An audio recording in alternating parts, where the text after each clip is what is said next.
ভালোবাসা প্রকাশ করলে সস্তা হয়ে যায়, আর প্রকাশ না করলে ভালোবাসার মানুষ অন্যর হয়ে যায়। যখন তুমি প্রেমে পড়বে তখন আর তোমাকে ঘুমাতে ইচ্ছা করবে না, কারণ তখন তোমার বাস্তব জীবনের স্বপ্নর থেকেও আনন্দময় হবে।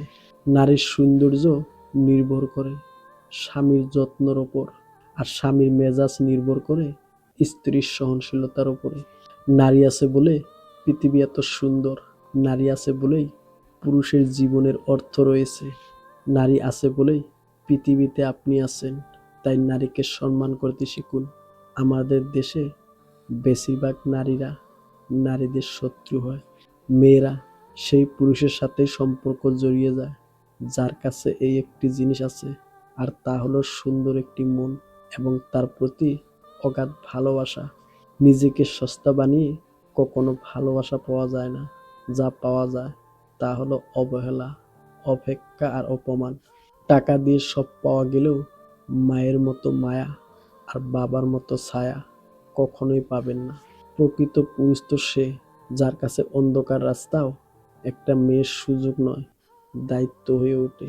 সোজা আঙ্গুলে ঘি না উঠলে আঙ্গুল বাঁকানোর দরকার নেই। মাথা ঠান্ডা রাখুন, ঘিটাকে গরম করুন, তারপর ঢেলে নিন।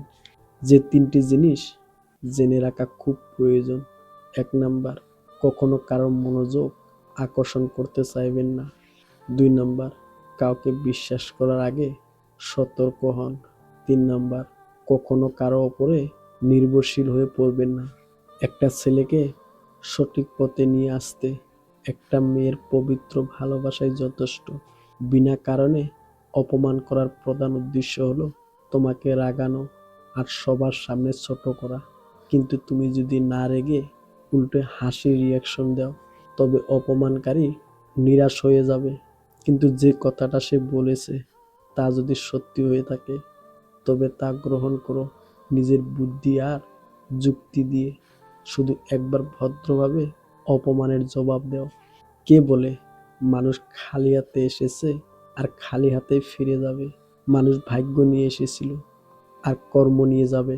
নিজের স্ত্রীর সাথে কখনো তুই করে বা কোনো খারাপ ভাষায় কথা বলবেন না, কারণ সে তার সকল আপনজনকে ছেড়ে আপনার কাছে আপন হয়ে থাকতে আসছে। খাবারে বিষ দিলে তার ওষুধ আছে, চিকিৎসা আছে, কিন্তু কানের ভিতরে কেউ বিষ ঢুকালে তার কোনো চিকিৎসা নেই। আত্মহত্যা কার জন্য করবেন? গার্লফ্রেন্ড বা বয়ফ্রেন্ডের জন্য? আপনি মরে গেলে তো সে অন্য কারোর সাথে প্রেম করবে। স্বামী বা স্ত্রীর জন্য আত্মহত্যা করবেন, সে তো আপনি মারা গেলে অন্য কোথাও বিয়ে করে সংসার করবে। টাকা পয়সার জন্য করবেন, জীবনে বেঁচে থাকলে অনেক টাকা পয়সা কামাবেন। সুতরাং আত্মহত্যা কোনো সমস্যার সমাধান হতে পারে না। প্রত্যেক স্ত্রীর কাছে তার স্বামী রাজ নাও হতে পারে, কিন্তু প্রত্যেক মায়ের কাছে তার ছেলে রাজপুত্র, এবং প্রত্যেক স্বামীর কাছে তার স্ত্রী রানী নাও হতে পারে, কিন্তু প্রত্যেক বাবার কাছে তার মেয়ে রাজকন্যা। মানুষের সাথে অহেতুক কথা বলা বন্ধ করে দিন। জীবনের বেশিরভাগ সমস্যা আপনা আপনি মিটে যাবে।